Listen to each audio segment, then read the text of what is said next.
மக்களவைக்கு 4வது கட்டமாக தேர்தல் நடைபெறும் 96 தொகுதிகளில் இன்று மாலையுடன் பரப்புரை ஓய்கிறது.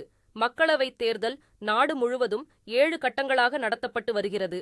முதல் 3 கட்டங்களாக 285 தொகுதிகளில் வாக்குப்பதிவு நடந்து முடிந்துள்ளது. இதையடுத்து நாளை மறுதினம் ஆந்திரா உட்பட 10 மாநிலங்களில் உள்ள 96 தொகுதிகளில் 4ஆம் கட்ட வாக்குப்பதிவு நடைபெறவுள்ளது. அந்த தொகுதிகளில் இன்று மாலையுடன் பரப்புரை ஓய்வதால் அரசியல் கட்சிகள் கடைசி நேர வாக்கு சேகரிப்பில் தீவிரமாக ஈடுபட்டு வருகின்றன. ஆந்திராவில் உள்ள 25 மக்களவைத் தொகுதிகளுக்கும் மாநிலத்தில் உள்ள 175 சட்டமன்ற தொகுதிகளுக்கும் ஒரே கட்டமாக நாளை மறுதினம் தேர்தல் நடைபெறவிருக்கின்றது. ஒடிசாவில் மொத்தமுள்ள 146ஆம் சட்டமன்ற தொகுதிகளில் முதற்கட்டமாக 28 இடங்களில் முதற்கட்டமாக வாக்குப்பதிவு நடைபெறுகிறது. ஒடிஷா சட்டமன்ற தேர்தலில் பதிவாகும் வாக்குகள் ஜூன் 6ஆம் தேதி எண்ணப்பட்டு முடிவுகள் அறிவிக்கப்படும்.